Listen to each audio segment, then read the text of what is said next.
Vamos dar continuidade aqui às nossas aulas de educação cristã, dentro dos nossos estudos em teologia. Estamos vendo aí a evolução do cristianismo, a evolução histórica do cristianismo, como ele se propagou. E com essa propagação do cristianismo também a modificação que ele exerceu sobre a história do mundo. Temos aí a evolução da educação cristã, como você pode ver que começando na era apostólica, ela tinha um caráter muito mais informal e muito mais familiar, estava centrada principalmente no evangelismo, no discipulado, mas ela partindo daí alcançou uma expressão muito maior, quando, por exemplo, na época que discutimos já da patrística, a igreja começa a crescer e formar uma grande instituição. Então ela passa a ter a necessidade de dar resposta a alguns ataques que estavam sendo voltados contra a doutrina, contra alguns que estavam tentando invadir o mundo cristão e colocar heresias, impetrar ensinos distorcidos em relação à verdade sagrada, inserir alguns elementos estranhos à própria fé cristã. E assim surge a necessidade de dar resposta a esses desafios. Então surge a patrística no sentido mais voltado para a apologética, e também surge um outro grupo de estudiosos que vai absorver a cultura da época, vai fazer uma releitura sobre essa cultura a partir da ótica cristã e vai então passar a dar um posicionamento cristão sobre essas diversas filosofias e sobre diversos campos do saber na época. Então temos aí o surgimento da didascália na Alexandria, que hoje atual Egito, e havia uma comunidade cristã muito importante aí, que interagia muito com as escolas de pensadores da época, tanto no campo da oratória, no campo da filosofia, das ciências que haviam na época. Então você vê o ensino cristão agora se diversificando e se tornando cada vez mais complexo, e caminhando aí, nós fomos até a época de Agostinho de Hipona, um grande pensador, que faz a fusão, essa transição da época da patrística, e pode ser inserido também dentre os grandes pensadores da escolástica. A escolástica, um movimento mais ligado às grandes universidades, o surgimento delas, esse pensamento mais diversificado, esse pensamento mais universal, e principalmente uma cosmovisão cristã em relação a essas manifestações que surgiram na época. Então temos aí Agostinho que faz essa transição, mas antes disso é interessante ressaltar um determinado período dentro da história mundial e também o cristianismo interagindo aí com essa situação, no qual nós podemos perceber que mesmo com algumas características diferenciadas, mesmo com algumas características peculiares, este período também é extremamente relevante, o período do monasticismo, que é o que nós queremos ver agora. Então alguém pode até ter alguns podem até lançar uma visão um tanto distorcida, um tanto reducionista sobre essa questão do monasticismo, mas é importante nós irmos às fontes aí para perceber qual o grau de importância, qual o impacto que teve o monasticismo para essa determinada época da história, no qual nós vemos o Império Romano caindo diante de invasões bárbaras, o mundo europeu mergulhado, imerso numa convulsão devido à manifestação de muitos povos que conseguiram derrubar a grande barreira do Império Romano, que era pacificador desses povos, e agora estão disputando entre si por garantir o seu espaço. Então temos aí uma difusão de povos que estão brigando entre si, guerreando, e a Europa assim entra num sentido cultural, num retrocesso, em virtude dessas guerras intensas que há entre os povos, essa invasão de povos ao território europeu, queda do Império Romano, que era uma instituição forte, uma instituição pacificadora, a Pax Romana, que pacificava outros povos mesmo, submetendo-os à égide romana, mas de certa forma mantinha uma paz e uma ordem. Agora, subvertendo-se isso, temos uma convulsão desses povos, que futuramente eles darão origem às futuras nações europeias, os estados europeus. Então temos estados modernos europeus tendo seu início a partir dessa convulsão de povos bárbaros que derrubaram esse Império Romano e agora estão disputando poder, disputando espaço aí no território europeu. E interagindo com essa situação tanto confusa, tanto caótica, está uma instituição que se manteve forte e que é secular, tá ok?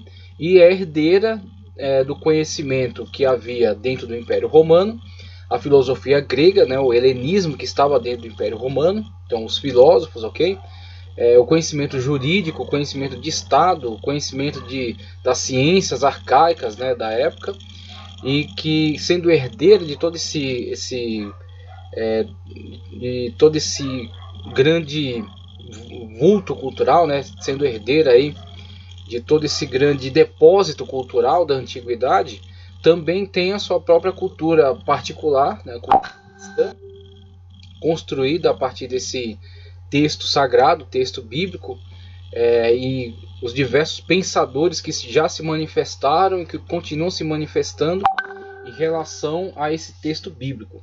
Então temos aí a igreja cristã, tanto sendo herdeira da sua própria cultura, sua cultura cristã, né, a Bíblia Sagrada, os seus pensadores, os seus teólogos, os seus filósofos, inclusive, né, existe agora uma filosofia cristã, e sendo também mantenedora, né, sendo também aquela que vai preservar essa cultura da antiguidade e vai então poder comunicar, fazer a ponte entre esse conhecimento da antiguidade, né, que poderia ter desaparecido juntamente com o Império Romano, será então a ponte de comunicação para levar esta cultura a esses povos bárbaros. Então temos a situação na qual Roma do Ocidente se enfraqueceu muito diante dessas invasões. Agora vai haver o surgimento de uma Roma no Oriente, né, na antiga Bizâncio, agora como Constantinopla, tá ok? Então Constantino irá fundar o Estado, né, romano no Oriente, com essa cidade de Constantinopla. É o Império Bizantino, né, o Império Bizantino que será então Roma do Oriente. E no Ocidente a Igreja permanecerá então como mantenedora desta cultura, né? Então essa cultura será preservada aí dentro do Ocidente, né, da Europa Ocidental, por meio da instituição da Igreja, que será propagadora dessa cultura aí entre esses povos bárbaros, né, esses povos que estão nessa constante disputa, mas que serão então cristianizados e também serão atingidos não somente pela mensagem da cristianização, mas também serão favorecidos com a comunicação de uma cultura secular, uma cultura muito antiga, uma cultura muito desenvolvida, uma cultura muito avançada, né, que vai premiar eles com conhecimentos muito úteis, né, com a formação do Estado, com a formação religiosa e até com uma formação linguística, porque muitas das vezes esses povos são ágrafos, né? Eles tendo suas línguas, né, seus dialetos, não têm muitas vezes uma escrita. E a Igreja, comunicando essa cultura, também comunicará o latim, por exemplo, né? Fornecerá então essa base textual sobre a qual serão então construídos, né, esses idiomas, né, os idiomas que vão compor esse mundo ocidental. Temos aí, por exemplo, 6 idiomas, todos aparentados, né, com origem no latim. Então temos aí o português, o espanhol, o francês, tá ok? O italiano, o romeno, tá certo? E temos aí as línguas anglo-saxônicas também, que vão utilizar-se dessa base textual, né, das letras, né, em latim, colocando sobre elas então a sua própria língua, o seu próprio dialeto.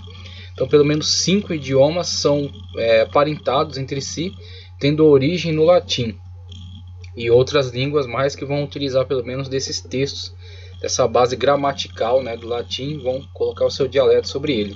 Só como exemplo aí de como essa difusão dessa cultura, né, esse grande arcabouço cultural vai lapidar desses povos bárbaros então as futuras nações europeias. Então dentro desse movimento temos aí a importante instituição chamada mosteiro. Então os mosteiros, eles sendo espalhados aí dentre esses povos bárbaros, né, trabalhando a questão do evangelismo, também trabalharão essa questão da promoção da cultura entre esses povos. Por isso que eu quero trazer aqui algumas leituras, e essa aula eu quero trazer bastante contribuições.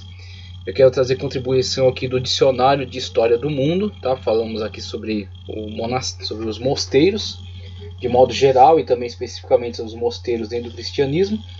Quero falar sobre história, quero trazer a contribuição de História do Cristianismo ao Alcance de Todos, de Bruce L. Shelley, e quero trazer contribuição da Enciclopédia do Protestantismo. Enciclopédia do Protestantismo, tá ok? De Pierre Giesel. Então, primeiramente, o livro aqui, Dicionário de História do Mundo, vamos fazer a leitura a partir da página 519. E aí, em tela, já temos aí, para colaborar com a explicação que eu trouxe, o primeiro mapa, né, o que está ao alto aí, as nações europeias que foram surgindo através desses povos bárbaros, né? Então temos aí suevos, visigodos, francos, bretões, anglo-saxões, saxões, burgúndios, ostrogodos, tá ok? O Império Romano do Oriente, conforme eu já falei, né, fundada aí capital Constantinopla, longobardos, eslavos, vândalos, todos povos que disputaram entre si o poder, né, e a influência sobre a maior parte de região, né, possível, e nessa guerra trouxeram uma convulsão social, um retrocesso na questão cultural, mas por outro lado, derrubando o Império Romano, encontraram espaço, né, abriram espaço para si, e sendo influenciados pelo cristianismo, que lhes comunicou esta cultura, puderam então se desenvolver e dar origem então às nações modernas da atualidade. E o mapa abaixo temos aí desenvolvimento, avanço do cristianismo, né, ao longo desses povos, e mais abaixo a questão dos mosteiros, só para exemplificar a distribuição dos mosteiros entre essas terras, né, que pôde promover então essa cultura. No caso, os mosteiros ligados à ordem de Cluny, tá certo? A ordem de Cluny. Então, antes de 1000, ok? Os de azul foram fundados antes do ano 1000. Os que estão com o roxo foram fundados entre 1000 e 1050. E os que estão em vermelho foram fundados entre 1050 e 1110. Nós temos aí como eles foram se expandindo. Foram fundando mosteiros ao longo dessas terras, e cada mosteiro desse preservava a cultura, no sentido de que faziam cópias dos livros, eram detentores de livros de filosofia, mesmo que as suas cópias fossem muitas das vezes bem distanciadas já dos originais, ok? Então muitas vezes eram comentários sobre aqueles autores, comentários sobre Aristóteles, comentários sobre Platão, sobre os pré-socráticos, né? Então temos aí diversos filósofos, Cícero, Sêneca, Tácito, né? Diversas obras aí da cultura grega, da cultura romana, e muitas das vezes distantes, né, distanciadas do original já, e muitas vezes comentários sobre elas, mas era sim, né, um grande arcabouço cultural que foi fornecido num primeiro momento para formar a base dessas culturas, com o desenvolvimento posterior na época da escolástica, com a fundação das universidades, contato com outras culturas que não haviam passado por essas convulsões sociais, estavam estáveis, né, estavam por isso mais avançados, por causa dessa estabilidade que gozavam, e puderam então contribuir para um avanço, né, um desenvolvimento, uma melhoria desta cultura europeia, né, o desenvolvimento desta cultura aí desses povos. Antigamente povos estavam mergulhados aí nessas intensas guerras, intensas disputas, tá ok? Veja só, então vamos fazer a leitura aqui, Dicionário de História do Mundo, página 519, 520, que vai nos dizer o seguinte. Continuando, a leitura aqui na página, a partir da página 519, diz o seguinte, o verbete mosteiro. Uma comunidade de monges que vivem de oração e trabalho em locais isolados e muitas das vezes remotos. Essas comunidades que se destinavam a promover a prática comum individual de ascetismo são comuns à maioria das religiões. Buda fundou uma ordem monástica, Sangha, e um código de disciplina que ainda está em uso e foi difundido por missionários em toda a Ásia. No hinduísmo, o monasticismo assume a forma do ashrams, ou retiros, onde a influência de um guru ou homem santo e as práticas como a yoga são importantes. O islamismo não desenvolveu completamente uma organização monástica até que os sufis criaram as irmandades Rifaite e Malalawite no século XII. Embora o monasticismo não faça parte da corrente principal do judaísmo, os essênios, uma seita messiânica do século II a.C., fundaram uma comunidade remota no Mar Morto. Então, nós vemos movimento que é típico entre essa iniciativa para a fundação dos monastérios, é a busca primeiro por um isolamento, em virtude de uma purificação espiritual, mas muitas das vezes o que acontece na prática é que quando essa comunidade funda esse mosteiro, mesmo que buscando um isolamento, em volta dela passa a desenvolver-se uma comunidade, e muitas das vezes essa comunidade é influenciada, está na órbita aí desse mosteiro. Então o mosteiro acaba sendo detentor da cultura da época, o que aconteceu no caso aqui dos monastérios em relação à cultura europeia, então são detentores dessa cultura da antiguidade. Eles copiam os textos, eles estudam os textos, eles traduzem os textos, ok? E são então os primeiros propagadores do conhecimento cultural, do conhecimento mais avançado, os primeiros difusores desse conhecimento entre esses povos, mesmo que num primeiro momento a intenção seja se afastar, seja se isolar, mas acaba que tendo um efeito inverso, uma vez que a comunidade que nasce em volta desses monastérios acabam sendo fortemente influenciadas, e beneficiadas pela cultura que eles detêm. Então temos, por exemplo, os essênios em relação ao Mar Morto. Então tinham toda uma questão apocalíptica, uma questão que os levava a crer que a comunidade ligada à cidade de Jerusalém e até ligada ao templo havia se corrompido, e assim eles vão para o deserto em busca de purificação. Inclusive eles têm diversos rituais de purificação, e eles empreendem trabalho muito assíduo de cópia dos textos originais, ok? Dos textos que lhe foram legados, cópias fiéis aos originais. Então eles vão mantendo essa fidelidade, essa cópia, em relação a esses textos, e produzindo outras literaturas como cânticos, como pensamentos, como filosofias, como comentários a esses textos, e vão se preservando essas suas práticas na crença da vinda iminente do Messias, que o Messias rapidamente viria. Então eles estariam prontos para a vinda do Messias. Mesmo que essa iniciativa tenha levado eles a um isolamento, não foi por isso que eles deixaram de contribuir fortemente para a sociedade, uma vez que os textos que eles preservaram e que esconderam, no final já da sua história, quando Roma invadiu a Palestina para tirar os judeus e todos aqueles que estivessem ligados aos judeus da Palestina, punidos por causa das revoltas que eles haviam empreendido contra o Império. Os essênios são rudemente atingidos também por essas investidas, militares de Roma, acabaram desaparecendo na história, mas o seu legado ficou, porque foram descobertos então os manuscritos do Mar Morto, que são um dos maiores achados arqueológicos, no sentido da arqueologia voltada para os textos, a questão dos textos sagrados, os textos de modo geral.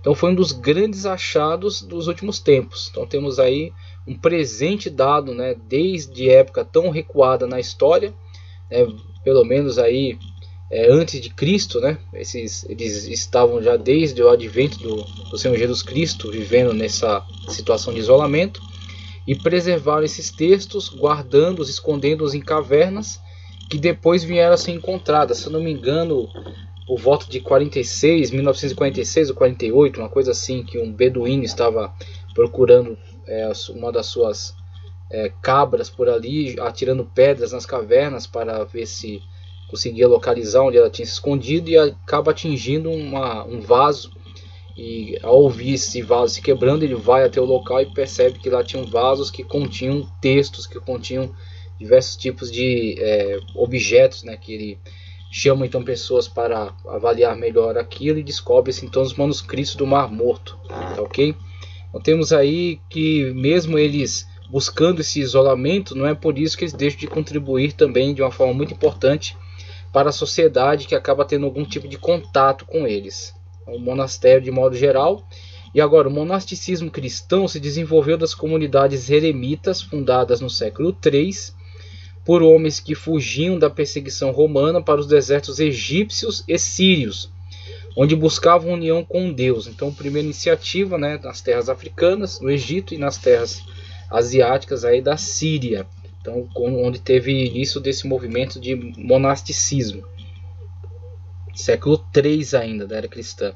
Então ele inicia nessa época, mas ele vai ser bem mais relevante pouco tempo depois, né? Nós temos aí, por exemplo, São Bento, né, em 534, época que eles já começam a ser bastante relevantes aí, e depois disso com a queda do Império Romano, né, com as convulsões sociais da época dos bárbaros, então eles vão desempenhar um papel muito relevante. Onde buscavam união com Deus, embora Santo Antônio, 251 a 356 da era cristã, seja normalmente considerado o fundador do monasticismo cristão, foi São Pacômio, 292 a 346, quem fundou a primeira comunidade organizada em Tabenice, no Egito. O monasticismo então espalhou-se rapidamente na Europa Oriental por meio da regra de São Basílio. Então Basílio, que era dos pais gregos, tá ok? Então ele foi muito influente, né, nessa ala, né, do cristianismo. O cristianismo que se desenvolveu ali tanto nas comunidades egípcias, na comunidade do Oriente Médio, na comunidade grega, tá ok? Então temos aí São Basílio Magno sendo o fundador então desta regra de conduta para esses monastérios dessa região, 330 a 379. A primeira regra monástica cristã conhecida e na Europa Ocidental por meio da regra de São Benedito de Núrcia, tá? Então a primeira conhecida de São Basílio. E para a Europa Ocidental temos a regra de São Benedito de Núrcia, 480 a 550 já da era cristã, então bem mais avançado e próximo já da questão da queda do Império Romano. Na Igreja Católica Romana, no entanto, há inúmeras ordens cujos membros são muitas vezes obrigados a votos de pobreza, oração e meditação. As comunidades têm tanto funções espirituais como práticas, como a educação e o trabalho social. Veja aí, né, a participação intensa deles no sentido de comunicar esses saberes aí para a sociedade na qual estão inseridos. A partir do século X, a Ordem Beneditina de Cluny, na França, fundada em 909, construiu uma série de casas-filhas, né, casas ligadas, né, à sede, que se estenderam por toda a Europa, todos sob o controle direto do poderoso abade de Cluny. Os cistercienses, fundados em 1098, também construíram mosteiros na Europa e na Inglaterra, apesar de essas fundações gozarem de uma posição semi-autônoma e somente serem sujeitas à influência direta do abade de Cisteaux no concílio anual. A ordem de Cister segue a regra beneditina reformada. Os cistercienses de estrita observância, os chamados trapistas, formam a maior ordem contemplativa. Outras ordens foram os cartusianos, fundados em 1908, os premonstratenses,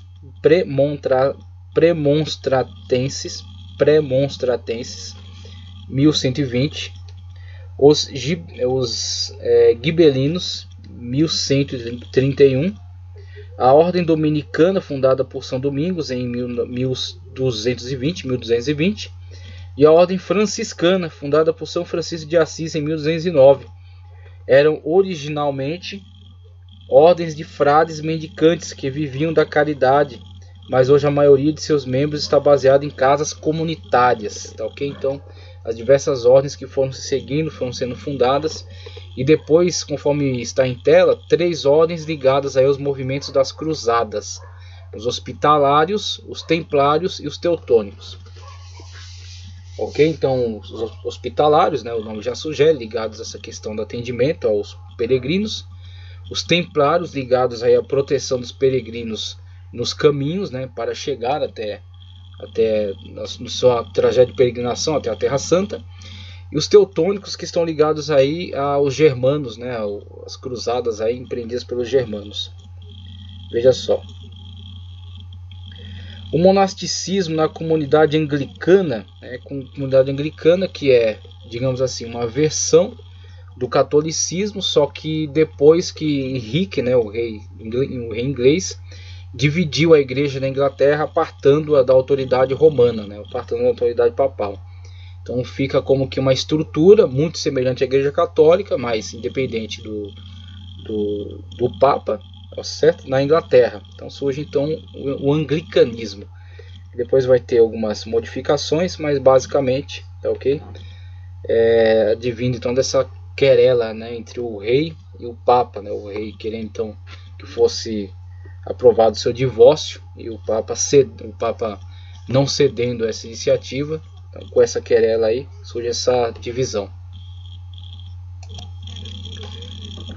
Então essa questão do monasticismo na comunidade anglicana se tornou mais proeminente a partir do movimento anglo-católico do século XIX, com a refundação de algumas antigas ordens e a criação de outras, tal como a Comunidade da Ressurreição, fundada em 1892, a Comunidade Ecumênica Taizé, na França, fundada em 1940, é a mais conhecida ordem protestante. Então existe um monasticismo de versão protestante também, essa comunidade Taizé, que é de origem anglicana. Embora o monasticismo cristão esteja declinando na Europa, está se expandindo no mundo em desenvolvimento, onde desempenhou um importante papel no fornecimento de educação e outros serviços de bem-estar social. Então veja que há sempre uma ligação entre esse trabalho, né, exercido aí por essas comunidades monásticas, tá ok? Existe sim uma busca por isolamento no sentido de se apartar do cotidiano geral da sociedade, né? Buscando uma purificação espiritual, mas esse isolamento ele não impede que esses grupos, né, que estão vivendo dentro dessa comunidade influenciem e contribuam de modo geral para a sociedade que está em volta deles, né? A partir desse conhecimento que eles detêm, essa maneira de viver, né? Trabalho, estudo, a oração, a contemplação, eles buscam sempre contribuir de alguma maneira com essa comunidade que está em volta. E isso já desde o princípio, né? Vemos aí essas comunidades, né? Desde muito cedo na história, elas interferiram, participaram, contribuíram, né? Tornaram então, num primeiro momento, popularizaram, difundiram esse conhecimento, né? Preservaram e difundiram esse conhecimento no primeiro momento. Depois, esse trabalho sendo feito de uma forma mais ampla pelas instituições, as universidades, que depois vão ser instituições completamente independentes, né? Vão se emancipar da autoridade da igreja, da autoridade da autoridade de forma geral, né? Do papa, dos abades, né? Ou até do monarca, né? E vão ser instituições independentes e vão universalizar o conhecimento, né? Abrangendo aí seu campo de estudo sobre todas as áreas do conhecimento humano. Mas no primeiro momento o início está aqui, o início está dentro desses movimentos aí ligados aos monastérios, né? Ao monasticismo. Então temos em tela aí a questão o clero secular ou regular, né? Com relação a secular, voltados para atividades em sociedade, tá? Atuação, né? Um tipo de atuação do clero. Outra questão regular, aqueles que vivem em solidão e seguem uma regra. Então temos um clero participando da vida secular, né? Ou então um clero regular sendo totalmente dedicado a essa questão ligada à fé, à religião e à prática contemplativa. Servir a Deus em ascese e contemplação, silêncio, clausura, desprendimento material e a questão das regras. É onde entra a questão das regras, né, que foram difundidas, regra de Basílio, né, a regra seguida em Cluny, a regra, conforme ele indicou, eu me esqueci aqui o nome, Benedito de Núcia, isso, regra de Benedito de Núcia, que vai então dirigir a maneira, né, de ação desse monge em relação à sua vida dentro do monastério. O trabalho, a oração, a forma como ele se dedica a esse estudo, né, o que ele vai estudar, como ele vai atuar, qual será o seu papel preponderante aí dentro do monastério. Tá, ok? Então temos aí toda essa vida regrada, essa vida bem ordenada. Regra de São Bento de 534 depois de Cristo, tá, ok? Ora e trabalha. Ordem beneditina, evangelização na zona rural. Então eles vão entrando, né, no interior dessas tribos, né, no interior desses povos, e vão então contribuindo para que o avanço chegue até regiões muito remotas, né? Contribuindo para que a cultura chegue até essas regiões muito isoladas. Então, a aristocracia, a primeira aristocracia desses grandes povos vai depender intensamente do conhecimento que é detido por esses monges aí dentro desses monastérios, tá ok? Então, a primeira aristocracia desses povos bárbaros vai ser formada a partir do conhecimento que é difundido a partir desses monastérios. Outras ordens monásticas, a de clunies, cistercienses e mendicantes. Dos mendicantes temos abaixo aí